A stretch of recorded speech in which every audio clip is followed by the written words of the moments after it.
Hello friends, तो आज हम डिस्कस करने जा रहे हैं अपने वैम्पायर सीरीज़ का पार्ट 1। इसमें हम देखेंगे कि कैसे एक वैश्या एक वैम्पायर में बदल गई, कैसे हुआ ये। पर उससे पहले मेरा नाम है मुस्कान और मैं आपका स्वागत करती हूँ अपने इस हॉरर केव्स में। और please like share and subscribe. अगर आपको हमारी स्टोरीज पसंद आती हैं, ऐसे ही देख के मत चले जाइए, अच्छा नहीं लगता हमें। तो हमारी कहानी शुरू होती है नॉर्थ अमेरिका और साउथ अमेरिका के नक्शे पे। जब हम नीचे की तरफ जाते हैं तो टेक्सास और मैक्सिको का बॉर्डर पड़ता है, जिसमें 700 से भी ज़्यादा लंबी लंबी पहाड़ियाँ पड़ती हैं। ठीक है, तो उन पहाड़ियों के बीच में कई गांव हैं, बहुत सारे गांव, बहुत सारे लोग रहते हैं वहाँ। तो ये कहानी है 1963 की, जब एक 14 साल का लड़का होता है। मई के महीने में 1963 में एक 14 साल का लड़का शाम के समय बाहर घूमने निकल जाता है। सोचता है कि खुली हवा ले लेता हूँ बाहर जाके। तो वैसे उन लोगों के लिए आम सी बात थी कि वो पहाड़ में चढ़ते थे और आ जाते थे, घूम के आते थे। उनका ये नॉर्मल रूटीन था कि जब उनका मन करता था तो वो बाहर जाते थे। तो वो उसको तभी ना एक बात दिमाग में आती है कि मैंने सुना है यहाँ पर ना कि किसी गुफा में ना खजाना है, क्योंकि पहाड़ियाँ थी तो गुफाएं भी होती हैं। तो उन गुफाओं में वो सोचता है कि मैं ना जाता हूँ, देखता हूँ किसी न किसी गुफा में, शायद मेरी किस्मत, आज भगवान मुझसे खुश हों और मेरी किस्मत चमक जाए, आज मुझे खजाना मिल जाए। तो वो इसी सोच के साथ चलता है। तो जाते जाते ना उसे पहाड़ में चढ़ते चढ़ते वो अपने नॉर्मल पहाड़ों में ही जा रहा था। मतलब एक जैसे हमारा गार्डन फिक्स होते हैं ना, हम अपने कोई जा रहे हैं तो हम 36 के पार्क जाते हैं या हम 34 के पार्क जाते हैं, हमारा फिक्स है। बट उस दिन क्या होता है, जैसे ही वो एक पहाड़ी जो उनकी रेगुलर थी, उसके बजाय वो सोचता है कि मैं दूसरी डायरेक्शन में जाता हूँ, मैं देखता हूँ ज़रा यहाँ भी कुछ है क्या। तो जब वो उस तरफ अपनी डायरेक्शन चेंज करता है, उसी समय उसकी किस्मत भी अपनी डायरेक्शन चेंज कर लेती है। जैसे ही वो उस तरफ जाता है, उसे वहाँ से ना रोशनी दिखती है। तो वो सोचता है यार इतनी रोशनी कैसे हो सकती है पहाड़ में, यहाँ तो लाइट कैसे आई, ये कैसे हो सकता है। तो वो ये देखने के लिए उस रोशनी की तरफ चलता जा रहा था। पर जब चलते चलते वो थोड़ा आगे गया तो वो देखता है कि वहाँ से, मतलब सुनता है कि वहाँ पे काफ़ी आवाज़ें भी आ रही हैं। ऐसा लग रहा है कि वहाँ 3-4 लोग हैं। उसे कभी लगता है कि कोई हंस रहा है, कोई बातें कर रहा है, और कभी कभी ऐसा भी लगता है कि कोई रो रहा है। तो उसे इस सब चीज़ों को क्लियर करने के लिए ना वो चला जाता है, उस तरफ जाता जा रहा था। जो जैसे ही, मतलब वो पहले तो बहुत खुश था कि अरे ये क्या, हमारे गांव में कोई पार्टी कर रहा है, कोई मतलब बाहर से आया है शायद, क्योंकि जो इनका माहौल है वो बहुत अलग है। तो जब वो वहाँ खड़ा होता है, जैसे वो गुफा के आगे खड़ा होता है, उसने कुछ ऐसा देखा कि उसके बाद उसके ना तो मुंह से कुछ शब्द निकले, बस वो वापस 9-2-11 हो गया वहाँ से अपने घर की तरफ भागने के लिए। पर रास्ते में उसने सोचा कि नहीं, मुझे घर की तरफ नहीं जाना चाहिए, मुझे पहले पुलिस स्टेशन जाना चाहिए। वहाँ जाके मैं पहले पुलिस को कुछ बताऊँगा, उसके बाद ही मैं घर जाऊँगा एक अच्छे नागरिक की तरह। और 14 साल का बच्चा, वो तो अपने आप को बहुत, मतलब उस समय हमारी एज ऐसी होती है ना कि हम लोग बिल्कुल सच्चे रास्ते पे चलना पसंद करते हैं और हर कायदे को अपनाना चाहते हैं। तो वो पहले जाता है पुलिस स्टेशन वहाँ का लोकल होता है। वहाँ पे अब शाम को वो गया था, तो अब इस समय रात हो चुकी थी। अब सब कोई रेस्ट करना चाहता होता है उस टाइम पे। तो पुलिस वाले भी आराम से थे, अब उन्होंने दारू वगैरह ले रखी थी, अब उनका रात का पीने का टाइम था। तो ये अब सेबेस्टियन वहाँ पहुँच गया और बोलने लगा कि नहीं सर, मेरे साथ चलो, उस गुफा में कुछ हो रहा है, कुछ ऐसा जो कि नहीं होना चाहिए था, तो आप मेरे साथ चलो। तो वो बोलते हैं अरे बेटा, तुम्हारा ना दिमाग खराब हो गया है, कुछ नहीं हो रहा है गुफा में, इतनी ऊपर कौन गुफा में कुछ करने जाएगा, छोड़ो, तुम घर जाओ। तो वो मानता नहीं है, वो बार बार जिद करने लगता है। तो पुलिस वालों में से ना एक पुलिस वाला होता है, वो बोलता है कि ना चलो बेटा, हम तुम्हें ना तुम्हारे घर छोड़ के आते हैं। तो जैसे वो ना घर छोड़ने के लिए उसको ले जाते हैं और जाके बोलते हैं उसके माँ बाप से कि बेटा ये ना आपका बेटा पागल हो गया है, ये हमारा टाइम वेस्ट करने के लिए आ गया था और अब हमें परेशान कर रहा है, आप इसको रखिए, नहीं तो इसकी पिटाई होगी और हम इसको फिर सेट कर देंगे अगर ये हमें परेशान करेगा। तो उसके माँ बाप भी पूछते हैं कि बेटा क्या हो गया, तू क्यों गया था वहाँ पे और तू ऐसी बातें क्या कर रहा था कि जो तुझे, ये इन लोगों को तेरी बात पे भरोसा नहीं हो रहा था, और तू पुलिस स्टेशन क्यों चला गया, हमसे बात तो करता। तो वो अपने मम्मी पापा को बताता है जो उसने वहाँ देखा। तो उसकी जो बातें होती हैं मम्मी पापा को बिल्कुल यकीन ही नहीं होता कि ये क्या बोले जा रहा है, कि इसने पता नहीं क्या देख लिया है, कौन सी रोशनी, और ये मेरे मम्मी पापा कहते हैं हाँ ये पागल हो गया है, सो जा जाके। और अगली सुबह ना सेबेस्टियन उठते ही फिर से पुलिस स्टेशन पहुंच जाता है। तो पुलिस वाले कहते हैं अरे ये पागल लड़का फिर से आ गया, फिर से वही बातें करेगा, वेम्पायर, रोशनी और ये सब, तो हम तो इससे परेशान हो गए हैं। तो उनमें से फिर ना अब एक पुलिस वाला सोचता है कि चल भाई दिन का समय है, अब कुछ ना कुछ तो करना ही है, आज कोई केस भी नहीं आया हुआ है, कोई दिक्कत भी नहीं है, जा आता हूँ इसके साथ इस पहाड़ी में घूम ही आता हूँ। और अपना रेडियो अपने जेब में डालता है और चल जाता है। तो उस पुलिस वाले का नाम था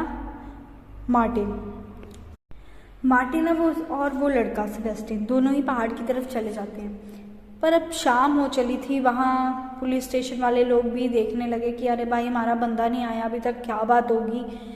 फिर उसके रेडियो पे मैसेज भेजने लगते हैं, तो वहाँ से भी उनको कोई रिप्लाई नहीं मिलता। जब ऐसा होता है तो उसको देखते ही मतलब उनको बहुत टेंशन हो जाती है कि क्यों हमारा आदमी नहीं मिल रहा। तो वो अपने सारे पुलिस टीम बैठती है और सेबेस्टियन के घर पहुंच जाती है कि आपका लड़का हमारे एक पुलिस वाले को लेकर गया था और अब तक नहीं आया है। तो घर वाले बोलते हैं कि भाई एक 14 साल का बच्चा तुम्हारी जिम्मेदारी क्या लेगा, हमने तो खुद तुम्हारे मत्थे उसे छोड़ा था कि एक पुलिस वाला तुम्हारा हमारे बच्चे के साथ है। इस खुशी से मतलब इस बात पे विश्वास करके हम लोग बैठे हुए थे। तो वो लोग बोलते हैं कि अरे ये क्या हो गया, मतलब यहाँ भी नहीं उसका कुछ पता। फिर वो पूरी टीम बैठती है और बैठ के चल पड़ती है पहाड़ की तरफ, कि उनको मतलब ये लगता है कि पहाड़ में कुछ गड़बड़ है। पर थोड़ी बुद्धिमानी का यूज़ करते हैं वो ना, हेडक्वार्टर्स में फ़ोन करते हैं, मिलिट्री फोर्स बुलवाई जाती है कि ज़रूर उस पहाड़ में वैसा कुछ है जैसा वो लड़का बोल रहा था, क्योंकि हमारा आदमी भी वापस नहीं आया। तो 12 से 15 फौजियों की टीम और पुलिस उस पहाड़ की तरफ चल पड़ती है। तो जब वो वहाँ जाती है तो जो उन्हें मिलता है उसके लिए हमें 6 महीने पहले जाना पड़ेगा। तो 6 महीने पहले 1962 का दिसंबर था। उस समय 2 भाई जो पहले अपना मतलब गुजारा चोरी डकैती से करते थे, एक गनोज और एक सेंट्रो, ठीक है। तो ये दोनों भाई थे, ये पहले चोरी करते थे, कहीं जाके कहीं डकैती करते थे। तो मतलब अब ये थक चुके थे, अब ये चाहते थे कि कोई आराम से बैठ के इन्हें खिलाए, अब इन्हें मतलब दिक्कत ना हो कि अब मतलब बार बार चोरी। अब ये चाहते थे कि अब यार आराम से ज़िंदगी कटे। तो इसके लिए क्या करते हैं, ये सोचते हैं कि कोई ऐसी जगह ढूंढी जाए जहाँ के लोग पागल हों, अनपढ़ हों और हम उन्हें अपने वश में कर लें। तो ऐसा ही उन्हें एक गांव मिलता है, वो गांव होता है लेयर बेब्यूना। तो इस गांव के लोग मतलब बड़े गरीब होते हैं, एक नॉर्मल से किसानी करते हैं, पशुओं को पालते हैं और एक आम सी ज़िंदगी जी रहे होते हैं। ज़्यादा नॉलेज भी नहीं होती इन लोगों के बारे में, इन लोगों को। पर वो एक मतलब उनके भगवान के बारे में ना वो नॉलेज ले लेते हैं अपने, क्या बोलते हैं, ये अपने दोनों भाई, क्योंकि इनको मतलब बहुत वो होता है ना कि हमने इनको पागल कैसे बनाना है, भगवान के नाम पे बनाएंगे पागल। ऐसे तो दुनिया पागल बनती नहीं है, भगवान का नाम लो और किसी के भी आगे कुछ बोलो वो तो तुरंत मान जाता है। तो फिर उन्होंने यही किया, उन्होंने इनके गॉड के बारे में पूरी नॉलेज ली, क्योंकि हर गांव के हर विलेज के अपने अपने भगवान होते हैं। हमें हर भगवान के बारे में नॉलेज भी नहीं होती, जो ये हमारे छोटे छोटे देवी देवता हैं। तो वो थे इनके इंका गॉड। तो इन्होंने पहले पूरी नॉलेज ले ली इनके बाद, और उसके बाद क्या हुआ, अगले दिन जाकर खड़े हो गए गाँव वालों के सामने जाके कहते हैं हम ना प्रॉफिट हैं, हमें भगवान ने भेजा है, तुम्हारे इनका गॉड ने, और बोला है कि तुम्हारे से हम तुम्हें डायरेक्शन दे, तुमसे काम ले ताकि तुम पुण्य की तरफ बढ़ो और हमारा भला मतलब हम तुम्हारा भला करें। ऐसा कहते लोग बड़े खुश हो जाते हैं कि भाई माता देवी का हमारे पास ये दूत आया है और हमें इनकी सेवा करनी है। तो सब बड़ी खुशी से लग जाते हैं उनकी सेवा में। कोई कभी खाना ला रहा है, कोई उनकी कुछ सेवा कर रहा है, कोई उनको पानी पिला रहा है, कोई उन्हें बिस्तर दे रहा है। ऐसा करते करते कई महीने निकल जाते हैं। फिर क्या होता है, गांव में ना बूढ़े लोगों को ये थोड़ा दिमाग होता है ना, वो सोचते हैं कि यार ये क्या हो रहा है, ये हमसे ही खा रहे हैं, हमसे ही पी रहे हैं, हमसे ही सो रहे हैं, और हमारी सारी जो हमारी गाढ़ी कमाई है वो ये अपने बेनिफिट्स के लिए यूज़ करें। और भगवान तो क्या, आज तक भगवान का एक आशीर्वाद भी हमारे ऊपर नहीं आया। क्या कुछ गड़बड़ है क्या इनमें? तो ऐसा करके पूरे गांव में खुशबूस होने लगती है। इन सब चीज़ों से वो परेशान हो जाते हैं। वो सोचते हैं यार कुछ और करना पड़ेगा वरना तो हमारी पोल पट्टी खुल जाएगी।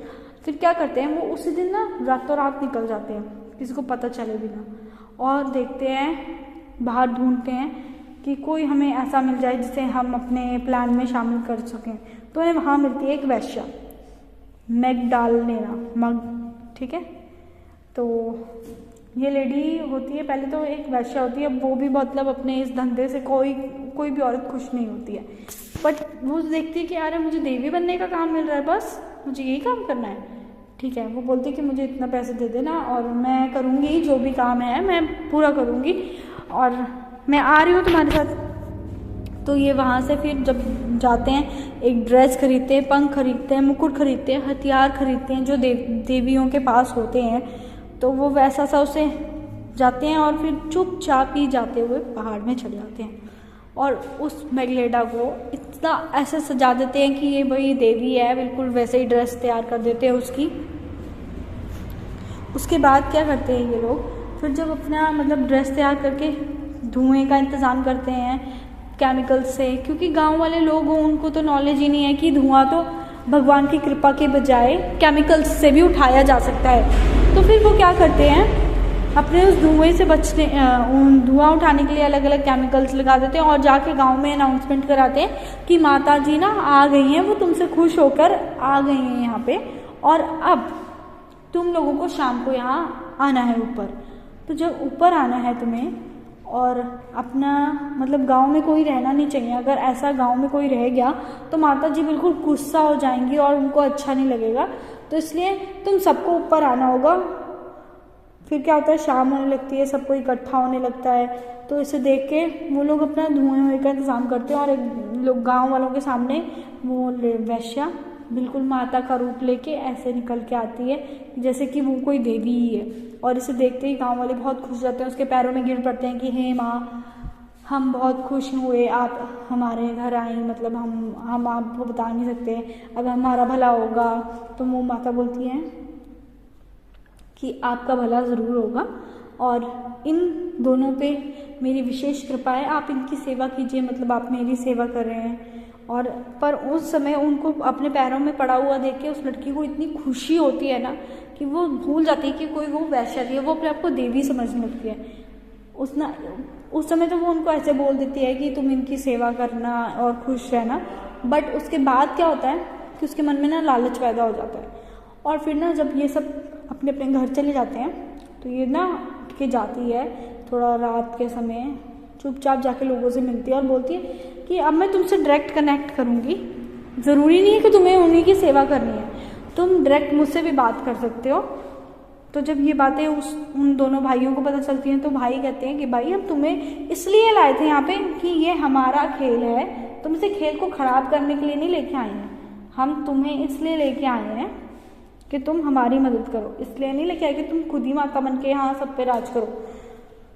फिर मेगलेडा कहती है कि मैंने बहुत टाइम ऐसा बिता लिया पर अब मुझ में मैं भी, तुम्हारा भी राज्य रहेगा, मैं भी इंजॉय करना चाहती हूँ। तो ऐसा होता है, फिर वो मस्त खाने पीने लगते हैं, पूरी मतलब उनकी लाइफ अच्छी चलने लगती है।